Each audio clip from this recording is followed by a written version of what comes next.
Once upon a time in the kingdom of Bechuana land, many years ago, there was a native girl and a young chief of the Bangmato tribe.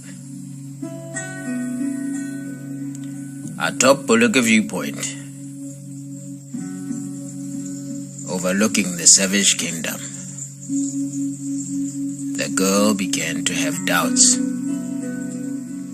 as the path ahead of her gave little room to hope. Ao Batumba Modimu, look at this place. How are we supposed to get through all that? Don't worry. My father knows the way. Once he catches up to us, we should be fine. Your focus should be on that diamond. Nothing else.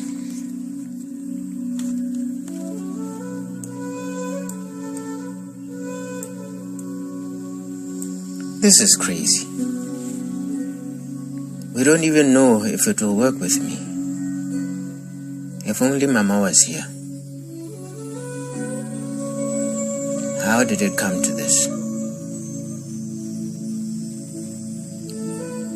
Koti then clutches the diamond that rests on her chest.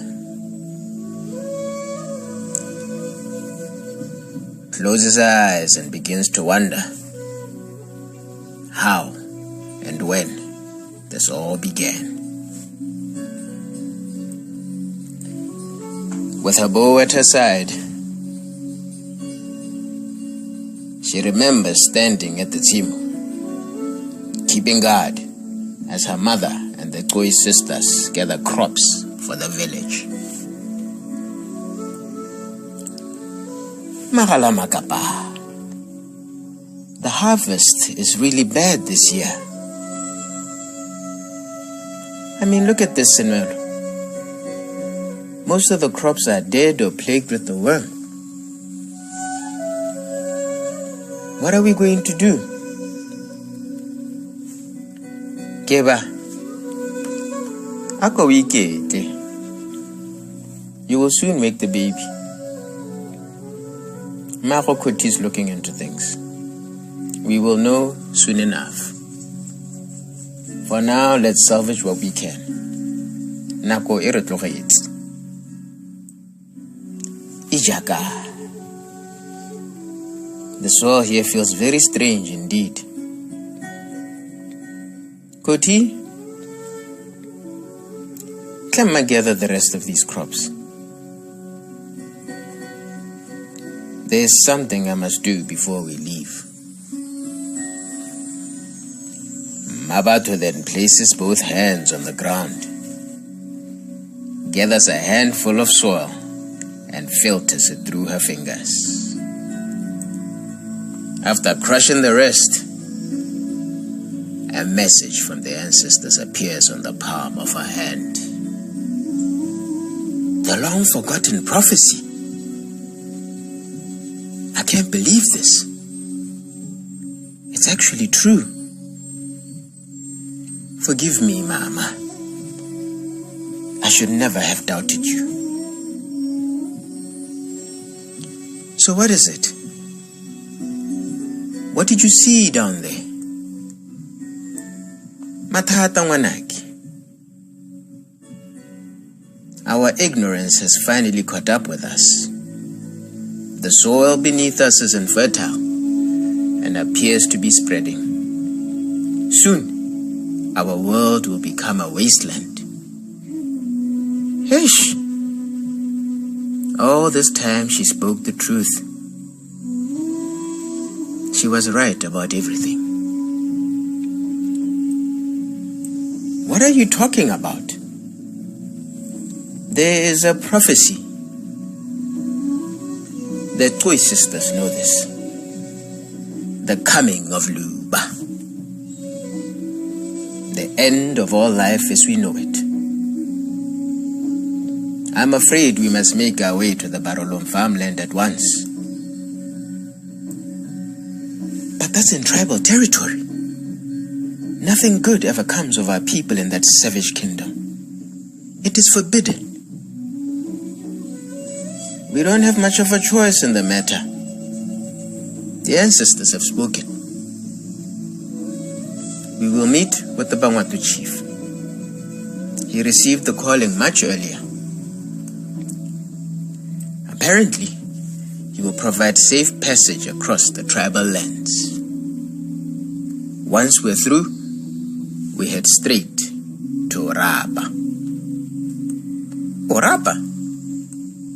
That's all the way up in the central district. Yes, dear. That is our path. We are taking this diamond back to the mine, the final resting place of the light. This is how we stop Luba and fulfill the prophecy. What about our village? Without the light, we will be exposed to the darkness and the horrors that come with it. We have to risk it. Fulfilling the prophecy will put an end to the darkness that plagues our world. This is our end game.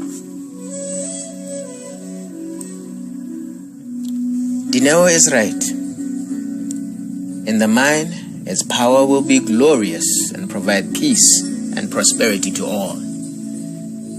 Without desperation and suffering, darkness and hate will no longer be necessary.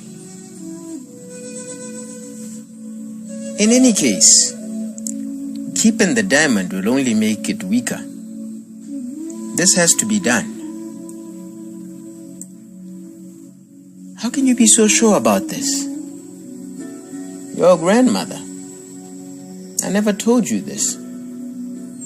Somehow, the diamond spoke to her. It revealed all its secrets and gave her visions of what is to come. She told us this would happen. Now, after years of her passing, we must honor her and make sure the prophecy is fulfilled.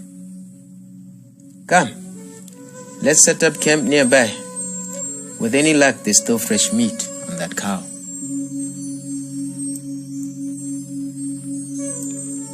So what is the plan? I mean, we can't just abandon the journey back home. Our people need what's left of the harvest. We will have to split up. You and I will go on ahead. You three should hurry back home with the crops. I know they're not much, but we have run out of time. You must warn the others. I'm afraid Koti's concerns are valid. Without the light, the village will be exposed to the echoes of the dark. The savage dead will come for you. Let them come. My students have been eagerly waiting for a chance to show their quality. The village will be safe. Trust me. That's very good, Dineo. I will hold you to your word. Farewell, my sisters. Salan Sinte. Come, my girl. We must hurry. You heard that, ladies? Things are only going to get worse from here. Yes. We must ready the villagers and man our defenses long enough for the prophecy to be fulfilled. Then we better get going. Those monsters could rise at any given time. After parting company with the Khoi sisters, Koti and her mother finally arrive at the gates of the Barolom farmland. Whoa!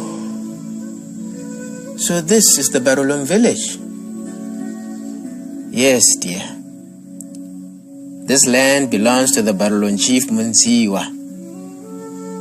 They are a tribe famous for farming, and their cattle are the finest breed you will ever see.